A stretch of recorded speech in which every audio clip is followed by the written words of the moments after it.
Hello guys, Mahakal की दीवानी vlogs में आपका स्वागत है। गाइस आज मैं गिम्बल से शूट कर रही हूँ और अब मैं जा रही हूँ मंदिर। भाई सारे काम टाइम पे करके ना इतना अच्छा फील हो रहा है, बहुत मजा आ रहा है बिल्कुल। अब मैं मस्ती मारूंगी पूरा दिन। तो गाइज आज मैं आपको बताती हूँ कि मैं पूजा कैसे करती हूँ नवरात्रों में। मैं 2 लोटों में जल भर लेती हूँ, एक भोले बाबा को नहलाने के लिए और एक सूर्य देव को जल चढ़ाने के लिए। और एक कटोरी में प्रसाद रख लेती हूँ और फल फ्रूट रख लेती हूँ भोग के लिए। और पेठे की मिठाई हो, फल फ्रूट हो, केले, सेब, अमरूद जो भी हो, सारे एक साथ एक पात्र में रख के और फिर मैं सबसे पहले दिया तो जैसे अखंड जोत जली रही है तो उसमें तो घी डालना पड़ता है और ये धूप और अगरबत्ती लगा के और कपूर जला के और भगवान की प्रार्थना की जाती है। पहले कहानी सुनते हैं और उसके बाद आरती करते हैं। पहले सबको तिलक किया जाता है, सारे भगवानों को माता रानी को। और सारा जो प्रिपरेशन होती है ना वो एक दिन पहले ही हो जाती है, जैसे चौकी जो लग जाती है। लेकिन बाद में नेक्स्ट डे आप गंगा जल से पूरा इसको शुद्ध करके और तभी स्टार्ट करें। और बहुत मज़ा आता है भाई नवरात्रि में। शायद मुझे 6th या 7th डे की पूजा है जो मैं आपके साथ शेयर कर रही हूँ। और भाई इतना मन शांत हो जाता है। एक तो मैं सारा घर का काम कंप्लीट करके तभी पूजा करती हूँ कि मैं शांति से आराम से पूजा कर पाऊँ, मुझे किसी चीज़ का तगाजा ना हो कि मुझे फटाफट फिर ये काम करना है। इसके बाद सिर्फ मेरा वीडियोस वगैरह का काम रहता है, तो फटाफट से पूजा करके और टाइम शायद 10 या 10:30 के करीब हो गए हैं। और रोज़ मुझे काम कंप्लीट करते करते इतना तो हो ही जाता है, क्योंकि सुबह जल्दी करने में भाई वही बात है, फिर अच्छे से घर की साफ़ सफाई नहीं हो पाती है। और घर की साफ़ सफाई किए बिना पूजा वगैरह करना सही नहीं है। वैसे मैं कई बार 5-6 बजे भी पूजा कर लेती हूँ जब मेरा जल्दी काम हो जाता है। फिर हम यहाँ पे डमरू की डंकार बजा के और महादेव जी को खुश करते हुए फिर मैंने कपूर से इसमें मैंने अलग से हम इस पे रोटियां बनाते हैं ठंड में, तो इसमें ही मैंने अपना ये कोयले को मैं जला के और तब रख लेती हूँ। फिर इसके अंदर कपूर रख के और अच्छे से पूजा करते हैं भाई। और बाद में ये मैंने अपने दोनों लोटों में ना गंगा जल भी डाल लिया था साथ साथ। और ये भाई बहुत अच्छा होता है ऐसा करना। और मैं तो ऐसे पूजा करती हूँ। आप लोग कैसे पूजा करते हैं कमेंट करके मुझे ज़रूर बताइएगा। और यहाँ पे फिर हम, क्योंकि जो हवन किया जाता है डेली नवरात्रों में, डेली बेसिस पे हवन होता है, तो ये उसकी तैयारियाँ चल रही थी। फिर मैंने पूरे मंदिर को गंगा जल से शुद्ध किया और एक कटोरी में प्रसाद भी रख लेती हूँ मैं। फिर पहले माता रानी को भोग लगता है और फ्रूट्स का भी, और ये हमारी मिश्री और जो पंचमेवा होता है उसका भी। और फिर मेरी यहाँ पे पूजा कंप्लीट होने को फिर मैं यहाँ पे कहानी सुनने की तैयारी कर रही थी, लेकिन कहानी सुनने के लिए मुझे फ़ोन लेना पड़ता, तो इसीलिए मैं बीच में वीडियो बंद करूँगी।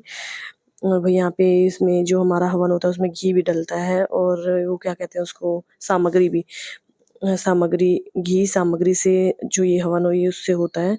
और बहुत मज़ा आता है भाई। नवरात्रों की जैसी फीलिंग है ना, पता नहीं नॉर्मल डेज़ में क्यों नहीं आती है, कि इतने भक्ति पूर्वक हो जाते हैं ना। मैं जैसे आपके साथ कल की बात ही शेयर करती हूँ। मैं वंश को स्कूल लेने जा रही थी, तो मुझे ये हुआ कि मैंने मीठा खाया था, थोड़ा-सा नमक खा लेती हूँ मैं, तो मैं सेंधा नमक मैंने अलग-अलग 2 डिब्बे में रखा हुआ है।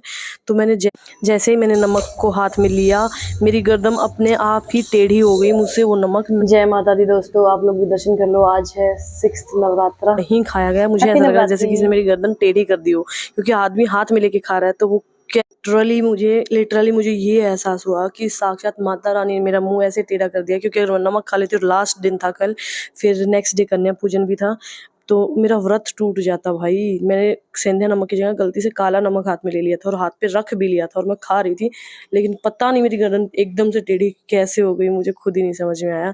भाई सच में मतलब भगवान हमारे साथ ही है, भगवान कहीं नहीं है, कहीं मत ढूंढो, भगवान हमारे पास हमारे साथ है, बस हमें उन्हें पहचानने की ज़रूरत है। हमेशा वो हमारे साथ ही रहते हैं।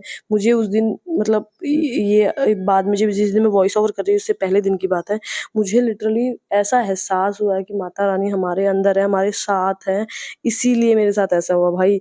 ये यकीन करने वाली बात नहीं है कि गर्दन मेरी एकदम से खुद ब खुद टेढ़ी कैसे हो सकती है और मैं नमक हाथ में लेके खा रही हूँ ऑन दैट टाइम। भाई बहुत बड़ी चीज़ है ये, सच में मेरी तो आंखों में आंसू आ गए थे ये चीज़ सोच के। फिर मैं जय माता दी बोल के वंश को स्कूल लेने चली गई, और ये बात मेरे मन से ना इतना मतलब अंदर से श्रद्धा भाव जाग रहा है माता के प्रति कि हमारे साथ ही हैं, जितनी भी शक्तियाँ दी हैं उन्होंने ही दी हैं हमें। तो भई अब मैं बाहर आ गई थी भोले बाबा की पूजा करने के लिए। यहाँ पे मैं कपूर जलाती हूँ। पहले दिया लगाती थी, लेकिन कई बार क्या होता है जैसे बाहर हवा-ववा चलती रहती है ना, तो फिर वो दिया अच्छे से थोड़ी देर बाद भी बुझ जाता था। तो फिर मुझे अच्छा नहीं लगता था, बार-बार मुझे उसको जलाना पड़ता था। मुझे अब अच्छे से एक आइडिया आ गया था। तो मैं कपूर डालती हूँ एक दिए में, बड़ा दिया मैंने बना रखा है, ये दिवाली का बचा हुआ था। तो मैं इनको रीयूज़ कर लेती हूँ दिवाली के बचे हुए दियों को। तो मैं सिर्फ बाहर कपूर जलाती हूँ, और कभी कई बार जैसे रुई में घी में डुबो के और इसके अंदर रख के और कपूर को भी रख देती हूँ, तो वो एक साथ फिर वो कई देर तक जलता रहता है, मतलब जब तक कपूर उसमें बचा रहता है। तो वो दिया ये है, हवा चल रही है या कुछ भी हो रहा है, आंधी आई है, बारिश आई है, तो उस समय जलता ही रहता है। भाई मैं अपनी पूजा ऐसे करती हूँ, और आप लोग भी देखो भाई, हमें कहते हैं कि भाई जैसा हमसे हो पा रहा है ना, हमें वैसी पूजा करनी चाहिए अपने अनुसार। ये नहीं किसी की देखम देख, भाई चलो देखम देख भी ये कि जितनी हम कर पा रहे हैं, ठीक है। मेन है कि हमारे अंदर श्रद्धा भाव होना चाहिए, भगवान के प्रति इतना समर्पित हो जाओ कि भगवान साक्षात प्रकट होकर तुम्हें ये कहे कि हाँ हाँ मैं तुम्हारे साथ हूँ और हमेशा तुम्हारे साथ रहूँगा। और जैसे भाई देखो, हर टाइम सुख नहीं मिलेगा, हर टाइम दुख नहीं मिलेगा, दोनों आपको मिलेंगे, लेकिन उसमें हमें डटे रहने की भगवान हमें शक्ति दे। हमें सिर्फ यही प्रार्थना करनी चाहिए, और भगवान से गाड़ी सोना चांदी मत मांगो भाई, भगवान से सिर्फ ये मांगो, भगवान आप हमारे साथ हो, हमारा साथ दो। अगर आप हमारे साथ रहोगे तो हम हर एक हर्डल को पार कर लेंगे और अच्छे से रहेंगे। अब मैंने फिर से किए बर्तन साफ। पहले मैं वीडियो शूट करूँगी और उसके बाद ये कपड़े फोल्ड करके इनको सेट करूँगी, क्योंकि मेरी वीडियो उसके लिए लेट हो रहा है। तो मुझे इन कपड़ों में बहुत गर्मी लग रही थी, मैं फिर चेंज भी कर पाऊँगी।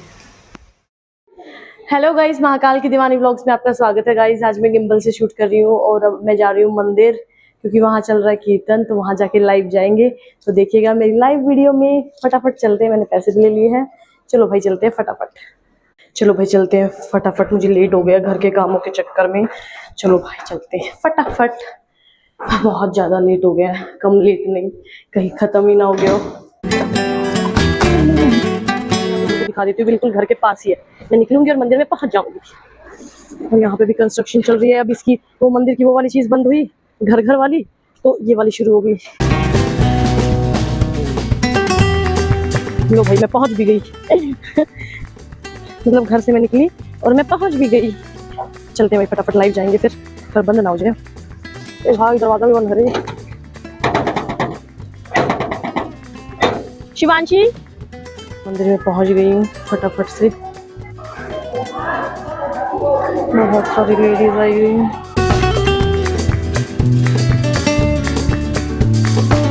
पहले कर लेते हैं भोले बाबा के दर्शन। हर हर महादेव।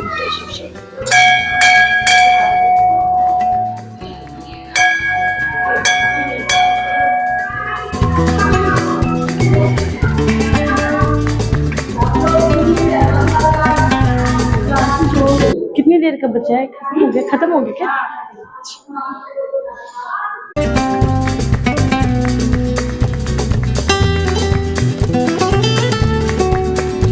भाई हमारे लाइव जाने से पहले ही खत्म हो गया मामला। क्या कहते हैं,